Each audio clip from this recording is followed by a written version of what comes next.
Alors, nous reprenons ensemble, Baruch Hashem, dans Oroth Israël, chapitre 14, sur le paragraphe 14, pardon, premier chapitre sur la définition, n'est-ce pas, de comprendre ce que c'est que la Knesset Israël. C'était tout le sujet que nous avons traité pendant ces dernières semaines. Kol ma, she'u ra'ouy, לעשות כבר הוא טבוע במהות השכל וההוויה הרוחנית המקושרת עם כל יסוד המציאות. וכיוון שנעשה להפך ממה שראוי לעשות, הרי הדבר מארס את היקום. כמו מי שמתנהג בסידור גופו באופן המנגד לתנאי החיים שלו. Je m'arrête pour cette première phrase pour déjà essayer d'expliquer, bien qu'évidemment vous allez me dire c'est simple, donc ça va. Mais alors, reprenons. Nous dit le Rav, Kol ma sheraoui la'asot, kvar utavua bemaout hasechel. Tout ce qu'il est, si je traduis d'abord littéralement, tout ce qu'il est envisageable, tout ce qu'il est souhaitable d'être mis en place, est déjà inscrit dans l'essence même, j'ai traduit cela par l'essence même de l'esprit. Qu'est-ce que c'est que Mahout Asechel? Donc, je vous ramène à un autre passage du Rav, j'y pense maintenant. Je vais y arriver dans 2 secondes. Donc, cela signifie que, là encore par rapport, ça nous remet un petit peu en arrière, sur la valeur de l'étude, si vous étudiez, on va dire, le bouddhisme, vous allez l'étudier avec un esprit extérieur au bouddhisme. Est-ce que du coup, vous pouvez étudier le bouddhisme avec profondeur? Sans aucun doute. Mais à quel point vous appartenez au bouddhisme? En réalité, jamais. Me dit le Rav, on a 2 aspects. Et il va dire dans un autre article, dans Mamara Raya, il utilise ce terme de psyché. Je vous cite, si tout ce que nous avons acquis, justement, est éloigné du projet divin qui s'est passé en exil pendant 2000 ans. En sovgim el kirbam nitifei psichut. C'est-à-dire, qu'est-ce que psychiot? C'est-à-dire quoi? C'est-à-dire que nous allons, du coup, dans cette appréhension, dans cette étude que nous allons construire, eh bien, nous allons créer d'une certaine manière une écorce, une altérité à notre identité profonde. Et donc, cette identité profonde, elle va être, j'ai envie de dire, elle va être brumeuse. Elle ne va pas être à la hauteur, elle ne va pas être filtrée, elle ne va pas être pure et cohérente, j'ai envie de dire, avec ce qu'elle est authentiquement. Alors que nous devons avoir 2 paramètres. Le premier, cette neshama qui m'anime, et le deuxième, l'expression de cette neshama par le prisme de l'étude. Naturellement, dans les propos que tient ici le Rav, on n'est pas juif parce qu'on fait Shabbat, c'est parce qu'on est juif qu'on fait Shabbat. Donc on est naturellement, par essence, animé par faire cela, par aller dans une direction positive. Kol maché ou raoui, tout ce qu'il est envisageable de faire, est déjà inscrit en nous parce que c'est l'essence même du Sechel. Les Mekoubalim, quand ils parlent de Sechel, ils parlent du Sechel en général Nivdal, Elion, une dimension intellectuelle qui dépasse l'entendement, qui est au-dessus de l'esprit. Notre esprit étant limité, il est toujours, encore une fois, dans une tension avec le monde matériel, le monde de l'imaginaire à laquelle, encore une fois, nous sommes confrontés dans cette réalité quotidienne. V, Avaya Aruchanit, Amekusheret im kol asod ametziut, l'essence même de cet esprit, il est rattaché avec l'être par excellence, la dimension d'état spirituel, si je traduis littéralement, rattaché avec tout ce qui est l'essence même, le fondement même de la réalité. Si je l'exprime de manière suivante, vous avez une fleur. S'il n'y a pas de graine, il n'y aura pas de fleur. Jusque-là, c'est simple. Mais si la graine, aussi grande soit-elle, aussi belle soit-elle, aussi propice soit-elle, elle est sur une terre pourrie. Eh bien, ça ne va pas donner une belle fleur. Et pourtant, la graine, elle est bien. Ce qui est encore plus dangereux, c'est de dire qu'en réalité, bah, du coup, la fleur, elle est pourrie. Mais non, la fleur, elle n'est pas pourrie. Elle n'a simplement pas été, elle n'a pas simplement été au bon endroit. D'accord? Vous prenez, à titre évidemment purement exemple, vous prenez un juif qui va grandir en Israël.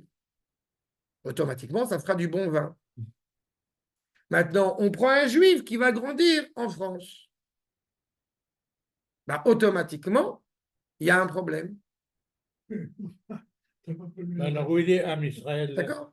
Pourquoi il y a un problème? Répondez-moi, pourquoi il y a un problème? Exactement. Mais du coup, on va dire, ah, c'est juif. Mais non, c'est pas ah, c'est juif. C'est un juif, malheureusement, qui n'est pas grandi là où il faut chez lui. Tu vois? L'image que je vous prends là maintenant, vous savez qu'elle n'est pas de moi. Elle est de Rabbi Yehuda Levi au XIe siècle. Le coteau. Quand le coteau, la vigne, elle pousse au bon endroit, automatiquement, ça fait du bon vin. C'est exactement l'exemple de cela. Là, je ne suis pas en train de dire maintenant que tous les gens qui viennent de l'étranger ne sont pas des bons juifs et que les Israéliens sont des bons juifs. Ce n'est pas ça que je dis. Alors, encore une fois, nous n'avons pas fini notre processus. Mais il est certain qu'un jeune juif qui grandit en Israël avec des bonnes valeurs, est-ce qu'on a la promesse? On sait jamais, on sait très bien que non. Mais en tout cas, il y a un tuteur, il y a le bâton qui est à côté de là pour lui permettre de pousser droit. Quand il est rattaché à son essence même. Vekeivan chez Nessa. Maintenant, qu'est-ce qui s'est passé malheureusement? Chez Nessa, les Elfer. Il s'est opéré exactement l'inverse. Je t'ai fait croire que tu étais ce que tu n'étais pas. Les Goïm vaïrou otanu. Il n'y a pas écrit vaïrou otanu, mais vaïrou, etc. Il n'y a pas écrit vaïrou lanu, mais vaïrou otanu dans le Sénat de Pessah. Sous-entendu, ils nous ont transformés en mal. Ils nous ont fait croire qu'on était mauvais. Au lieu d'être rattachés à l'essence même de notre esprit, éclairé parce que c'est Chelek Eloham Imeal, parce que la volonté d'Akadosh Baruch Hu est inscrite en nous, eh bien, malheureusement, on a fini par penser que, non, c'était extérieur à nous. Ça m'a beaucoup fait rire quand il y a une des premières études que j'ai fait d'ailleurs à Naria, peu importe où, et le fait est, c'est que quand j'ai parlé du Korban Pessah, que j'ai dit que l'idéal, ce serait quand même qu'il y ait l'agneau au milieu de notre table, et j'ai une réflexion, quoi, c'est comme les musulmans? Vous vous rendez bien compte, évidemment, ça m'a fait énormément plaisir. Il mange du mouton, lui. Mais c'est l'inverse surtout, c'est pas comme les musulmans. Ça montre bien, malheureusement, que on s'est laissé imbiber par des idées qui n'étaient pas les nôtres. C'est ça. Et malheureusement, ça n'a pas qu'une implication sur nous, nous précise le Rav. Arei adavar, mais ares et aïkoum. Ça détruit toute la réalité. La Knesset Israël, je l'ai dit, pas la Knesset, excusez-moi, ce que venez d'arriver, c'est pas ça, je ne parle pas de la Knesset, l'âme du peuple juif, pas la structure politique actuelle avec Ahmed Tibi. Lui, il ne fait pas partie de la Knesset Israël. Aval, l'âme du peuple juif, c'est ce qui permet à l'édifice, encore une fois, d'être cohérent. Cette âme est inaltérable, si je prends cette image-là. Et elle va s'exprimer par, encore une fois, des réalités concrètes. Si elle ne le fait pas parce qu'elle a été souillée, elle a été encadrée par un terreau qui n'était pas bon pour lui, a des répercussions dévastatrices. Nous poursuivra que mot. Mi shemitnaheg besidur gufo, beofen ou menaged letnai achaim shelo. De la même manière que celui qui a fumé 3 paquets de cigarettes par jour, il y a un moment donné, il va se rendre compte que c'est un problème. Manger 3 kilos de Nutella pendant Pessah, ça va. Mais manger 3 kilos de Nutella toutes les semaines, bonjour les dégâts. D'accord? C'est à l'inverse de ce que doit être, encore une fois, le sens même de la vie. On ne peut pas manger. À part Dove, qui lui mange 3 kilos de Nutella par semaine. Je sais. Omnam, im en agilouy shel ishtal shelut magia le reshima nafshit. Mais si, clairement, ce comportement, comme on a dit, n'est pas à la hauteur de la Neshama, n'est pas à la hauteur du souffle qui anime l'existence même, la valeur même du Ham Israël. Si cette révélation, n'est-ce pas, c'est-à-dire que même si, encore une fois, on est en train de toucher du doigt, j'allais dire, la quintessence de ce que représente l'âme du peuple juif par essence. Maintenant, je m'explique. Puisque le fondement même, Akadosh Baruch Hu, il a forgé l'homme droit. Puisque le fondement même d'Israël est d'être attaché à Akadosh Baruch Hu. Premier danger, quand on est encadré par un environnement nauséabond, eh bien, on peut détruire le monde à cause de ça. Parce qu'il y a une dichotomie entre cette Neshama et cette révélation concrète. Mais d'un autre côté, si ces scories, eh bien, ne sont pas encore arrivés au niveau du psyché, cette destruction n'aura pas de sens, n'aura pas de valeur. Je vais le dire autrement. Quand on est parti en exil il y a 2000 ans, cela était nécessaire pour éviter l'implosion. Parce que les influences, les dégâts qu'ont créés les nations sur nous nécessitaient le fait de partir en exil pour pouvoir se restructurer.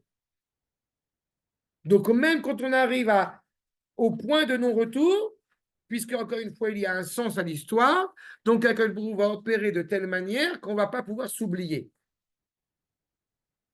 Même à ce niveau-là, en ARS pour elle. A Torah Kula, maskana achona shel atotsa shel haora elaït.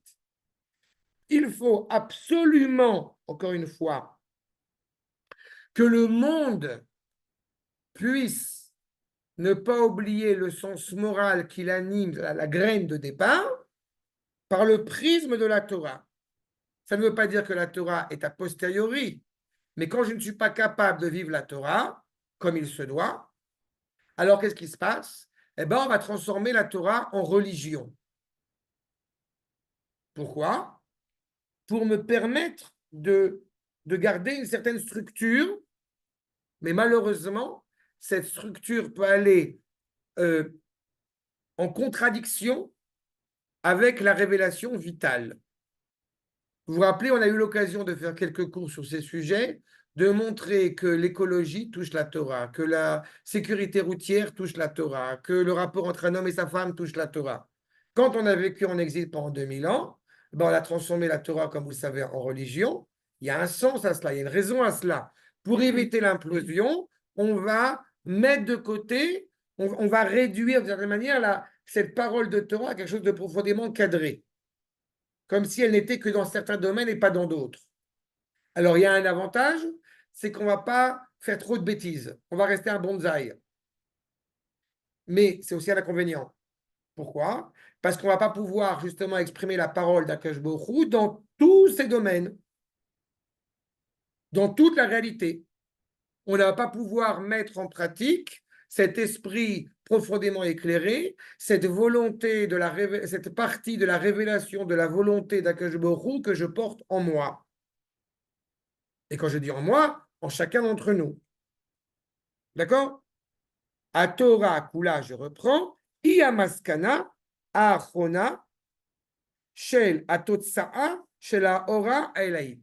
La Torah étant la révélation, puisque la Torah elle-même a précédé le monde, comme vous le savez, eh bien la Torah est en réalité ce qui permet à cette luminosité de pouvoir exister, de pouvoir se révéler, même quand justement le monde n'est pas encore prêt pour accueillir la grandeur de cette Torah.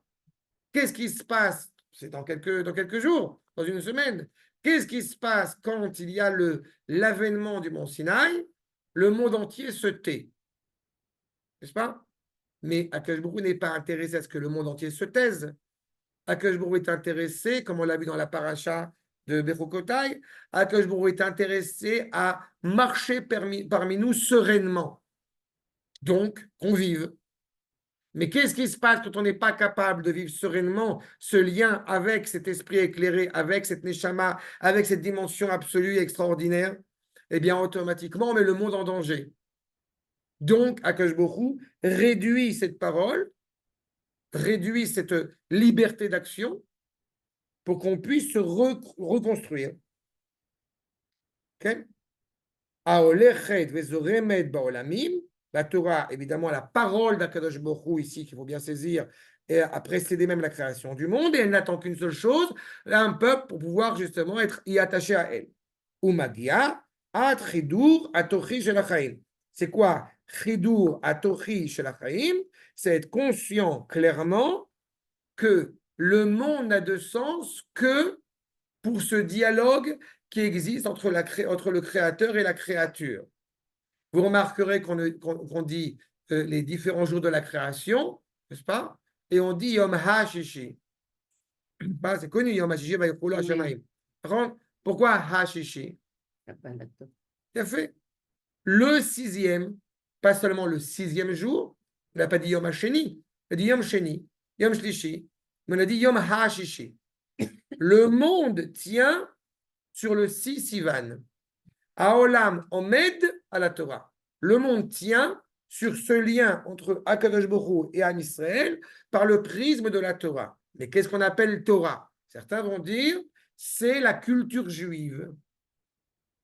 D'autres vont dire c'est la religion. Une des grandes difficultés, vous vous rappelez, il y a quelques années, ça fait genre la préhistoire, quand on a commencé cette étude, la grande difficulté, c'était de dire c'est un cours de quoi?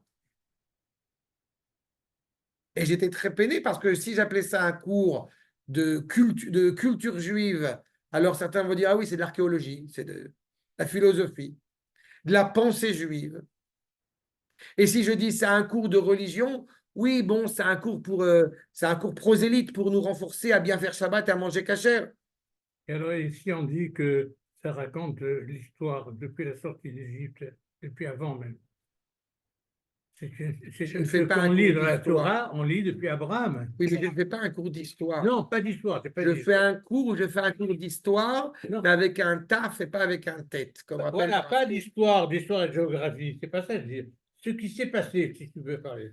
Je ne suis pas sûr que David Corsia, Roquevillier, se rappelle pourquoi j'ai dit cette rappel entre historia avec un tête avec un taf, si tu me permets.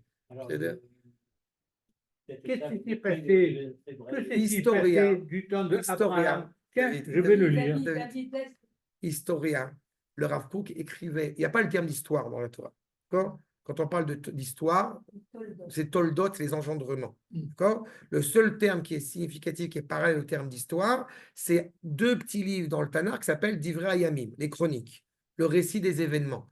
Mais en réalité, le terme d'histoire n'a pas de sens dans la Torah. D'accord? Par contre, ce qui est très intéressant, c'est que le Rav Kook, il a écrit Historia. Sauf qu'il ne l'a pas écrit avec un tête, il a écrit avec un taf. Pourquoi?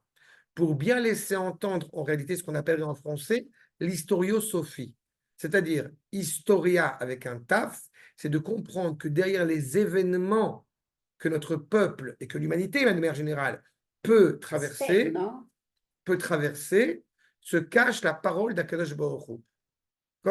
De la même manière que vous avez dans la Megillat Esther de révéler ce qui est caché. On lit l'épisode de Purim, on a l'impression que c'est quelque chose de profondément naturel, alors que du début jusqu'à la fin, la parole d'Akadosh Baruch Hu est excessivement présente sans en être conscient.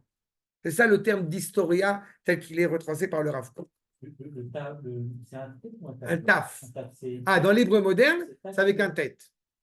D'accord, mais dans l'hébreu du Rav Kook, c'est avec un taf. Un taf, c'est comme ça. Okay. Pour mettre en évidence la notion, encore une fois, de cacher.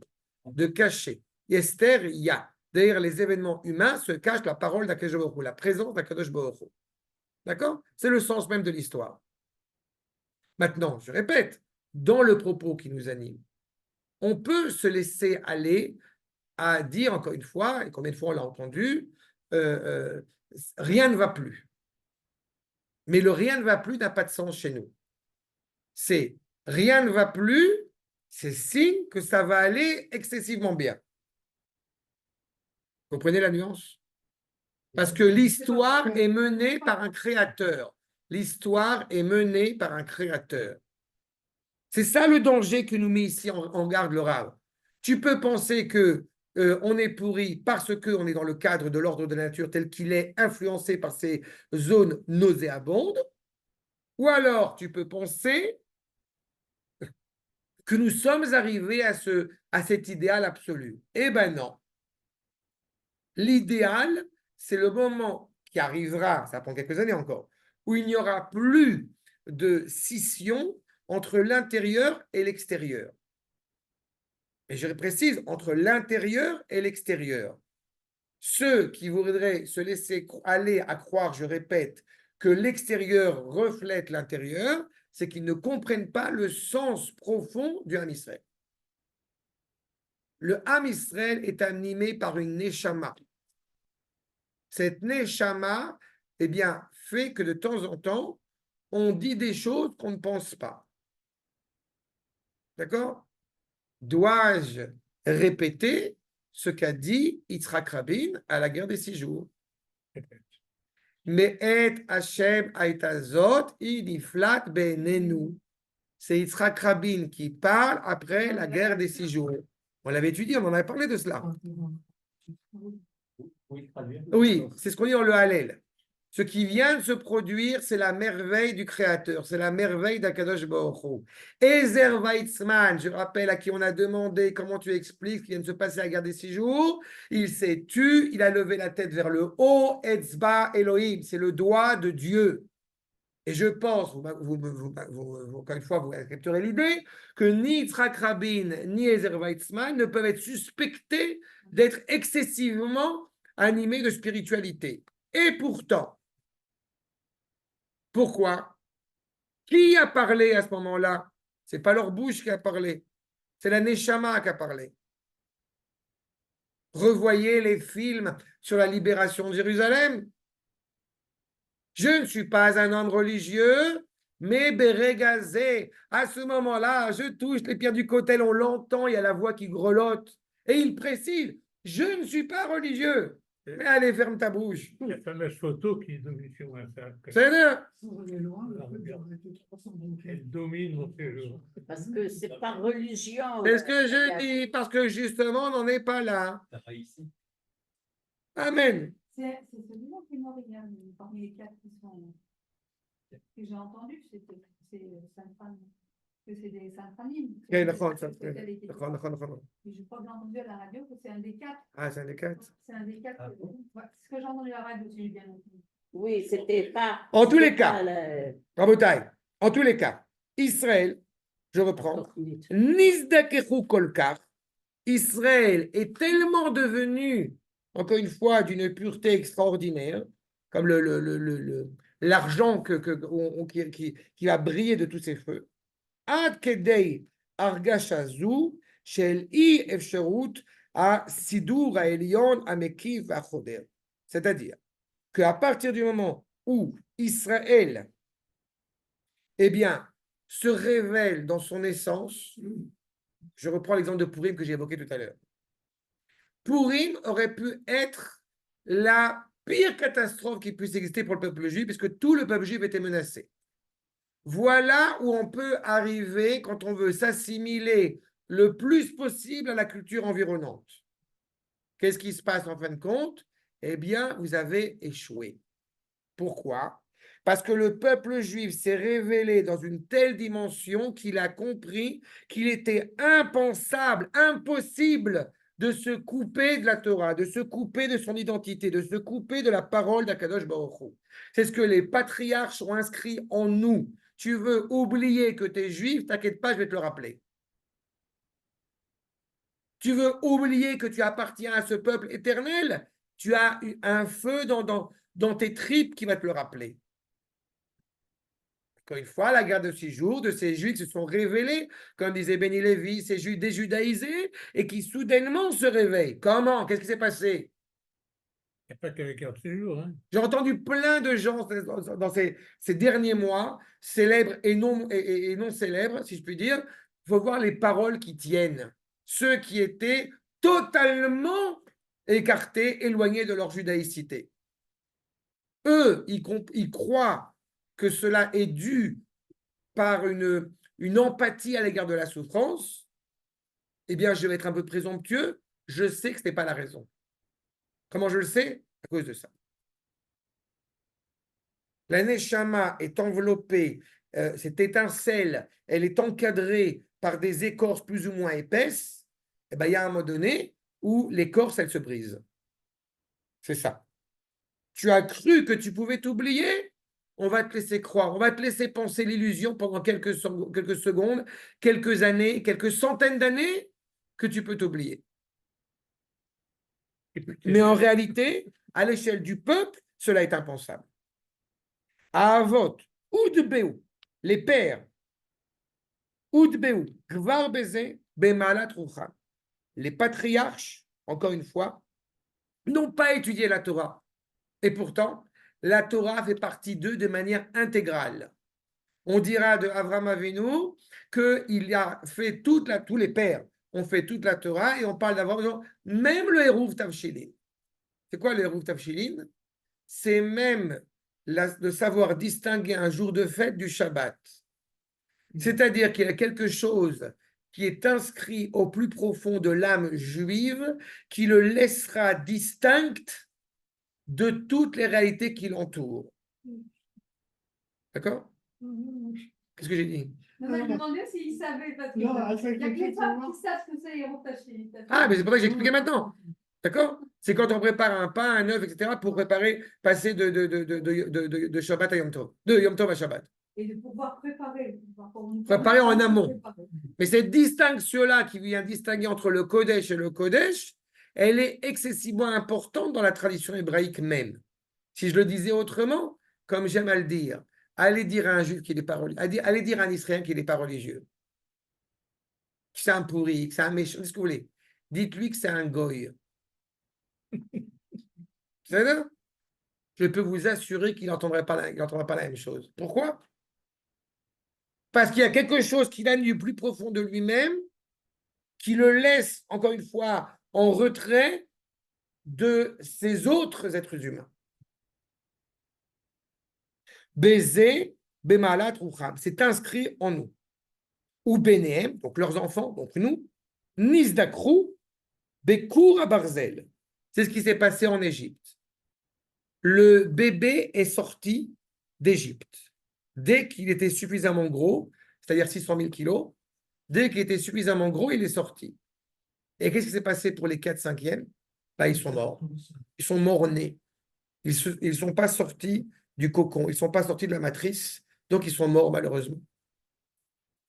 Mais les enfants d'Avraham, Yitzhak et Yaakov, ce sont les 600 000 qui sont sortis.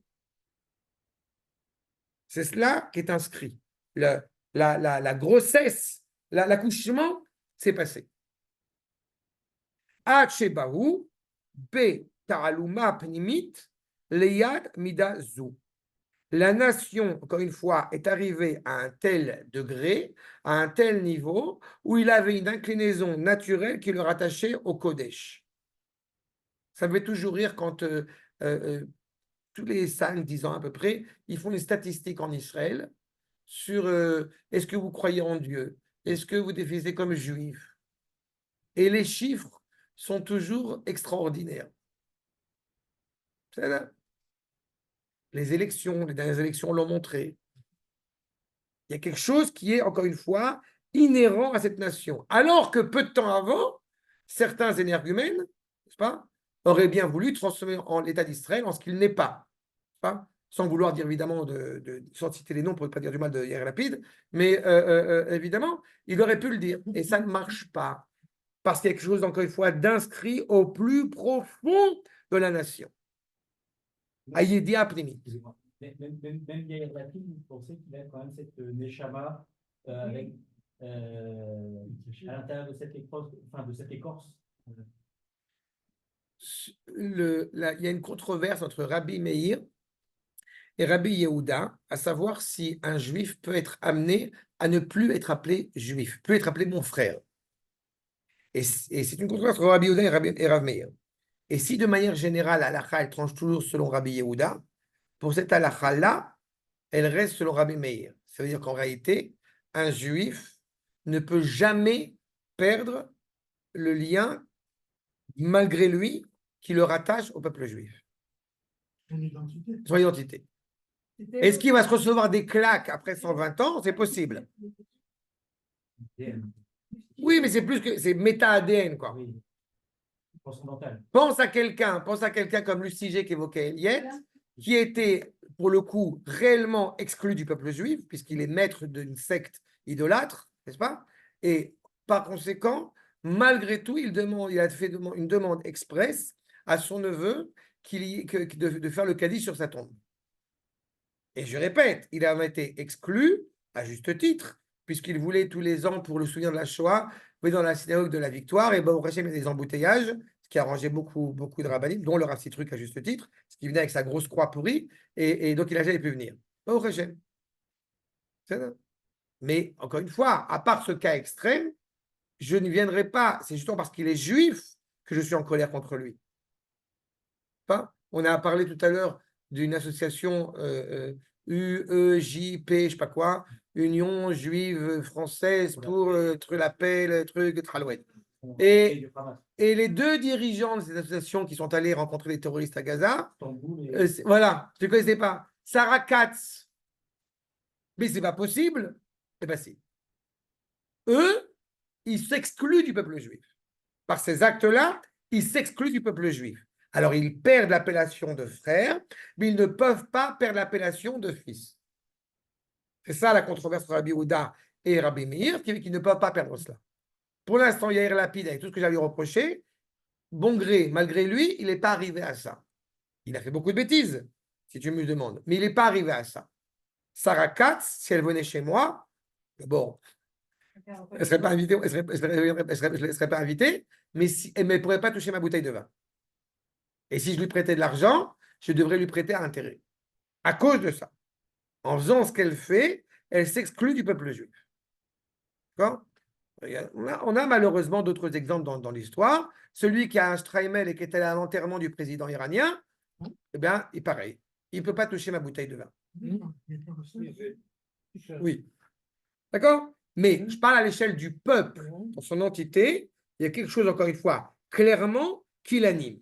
C'est sa nature profonde. On n'a pas donné la Torah à des êtres humains qui vont l'accepter, donc qui vont devenir juifs.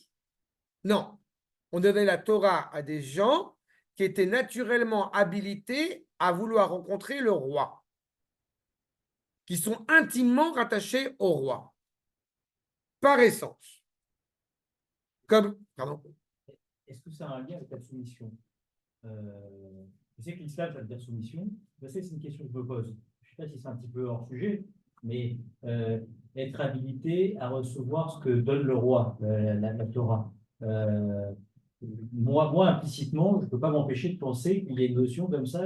Si le peuple juif est, entre guillemets, au-dessus des autres nations, c'est que c'est celui qui accepte de se soumettre le plus, enfin, de se soumettre tout simplement au mitzvot. J'adore quand il y a des gens nouveaux parce qu'ils posent des questions que tout le groupe, on a déjà répondu à ça il y a 10 ans. Non, c'est le contraire. C'est très important. Je suis très content que tu aies posé. Je t'ai tutoyé, mais il y a deux choses. La première chose, la question de la soumission. La deuxième, c'est parce qu'Israël a accepté que du coup, il a plus de valeur que les autres. J'ai compris à peu près les deux questions. D'abord, je vais commencer par la deuxième. De parler de la dimension supérieure d'Israël face aux nations, ça serait comparer un singe à une chaise. Il ne peut pas y avoir de point de rencontre et de point de clivage, alors que le singe a 4 pattes, que la chaise a 4 pattes, elle a 4 pieds. En réalité, il n'y a pas de point de rencontre entre le singe et les chaises. Et c'est parce que justement Israël est une réalité qui s'est, entre guillemets, une réalité angélique qui s'est retransformée en être humain, d'une certaine manière, qu'elle a des signes, des similitudes. Et plus on se rapproche de l'élévation en sainteté, plus la distinction s'avère difficile à percevoir. Entre un singe et un goy, entre un goy et Israël, entre Israël et un Lévi et un Cohen, ça devient de plus en plus difficile. Maintenant, Sur la question de la soumission, il faut se rappeler que quand Akadosh Baruch Hu a proposé la Torah aux nations, les nations ont discuté avec le roi, ont prétexté de voir s'il y avait un intérêt à accepter ou non cette Torah, alors que le roi leur parle directement. Leur non-acceptation de la Torah n'a fait que ratifier leur non-adéquation à être rattachée à Kadosh Baruch Hu. À la différence d'Israël, qui lui n'a qu'un seul désir, rencontrer le roi face à face. Ah ouais, mais Hachem, il a dit, je te fais tomber la montagne. Et maintenant, le Midrash, Il y a un Midrash. non, c'est tout à fait important.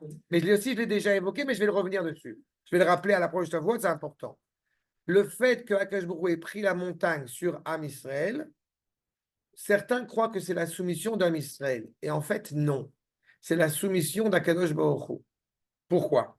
Ce que rappelle le Maharal dans Tiferet Israël, chapitre 32 ou 33, la Beth la Gimel.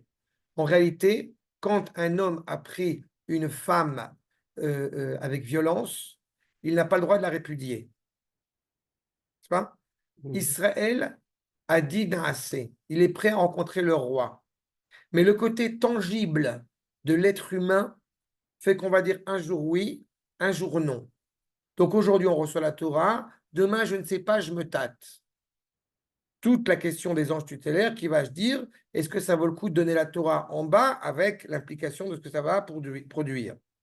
Akadosh Baruch Hu dit oui, je la donne, mais, dit Akadosh Baruch Hu d'une certaine manière, en violant cette femme qui a voulu se marier avec moi, elle a voulu se marier avec moi, elle veut se marier avec moi, il n'y a pas de problème. Mais dit Akadosh Baruch Hu, en l'apprenant avec violence, eh bien, je m'engage à ne pas pouvoir la répudier. C'est ça la montagne sur la tête. Est-ce qu'on a reçu, d'une manière violemment à Shavuot, on le reçoit pleinement avec volonté profonde à Purim. Sauf que Purim, ce n'est pas la Torah. Purim, c'est la Torah orale. Donc là, vous avez une dimension supplémentaire.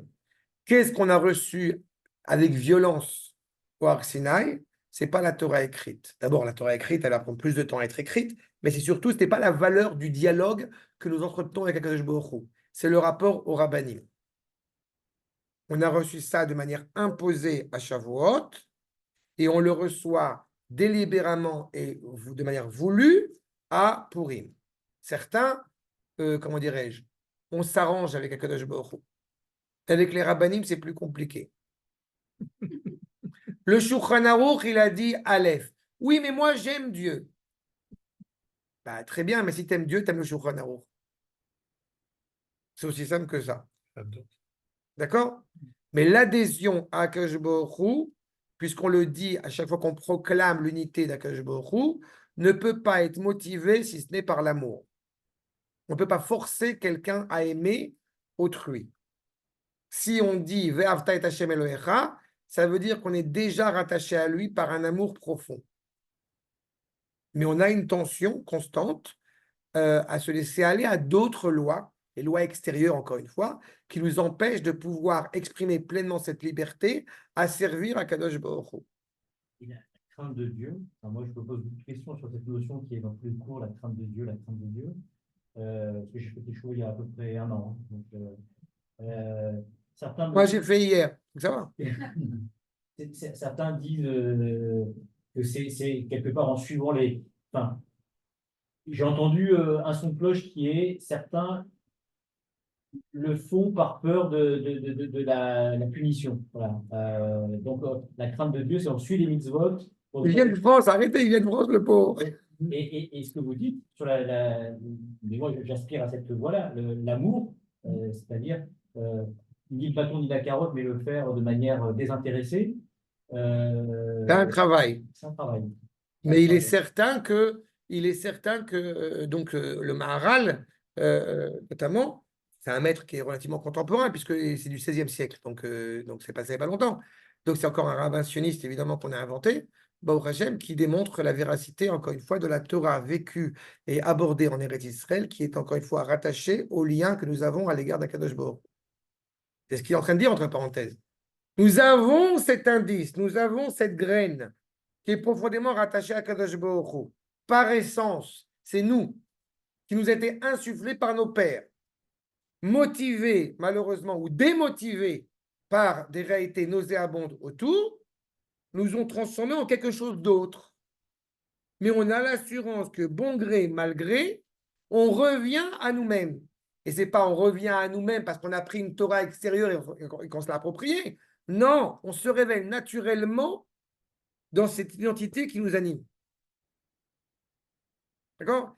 Ces sujets-là, il faut qu'on les traite, mais regarde sur le site. Parce qu'on avait plein de choses déjà, c'est des sujets qui sont vraiment longs. Je ne sais pas, d'accord? Mais c'est vraiment important, c'est très important. Tu peux en parler des kilomètres, hein, et non peut-être. Achab, regardez ce qu'il nous dit. Veim loye, je reprends. Shehi, reprenez. Shehi gvarba le bagruta, voyez? Cette notion. Oh là, il faut que je m'en aille. Donc, je finis la phrase. C'est long, non? Non, mais il y a un un peu plus tard. C'est pas grave, il y a un un peu plus tard, mais juste qu'on a le temps. Je dois partir. Chez Gvarba, les bagruta, pour terminer cela. Chez Gvar, les bagruta, mouchachim em tnayachaim alechet alpia. Ça veut dire que cette nation qui est profondément rattachée à cette nature profonde qui le rattache à Akadosh Baruch Hu, elle a déjà atteint clairement cette maturité, encore une fois, et il faut absolument que ça se mette en place de sa propre bouche. On n'est pas en train de dire à un juif, soit un vrai juif. Un juif, il est juif. Il appartient à Israël. C'est inaltérable chez lui. Et pour qu'il puisse révéler au grand jour cette lumière extraordinaire, il faut qu'il ait le bon guide. Parce que s'il n'a pas le bon guide, eh bien, il va révéler une identité erronée qui n'est pas en cohérence avec cette âme de son peuple. C'est clair? Donc, on n'a pas fini, on reprendra Bezrat Hashem à cet endroit-là. Quelqu'un, Bezrat Hashem.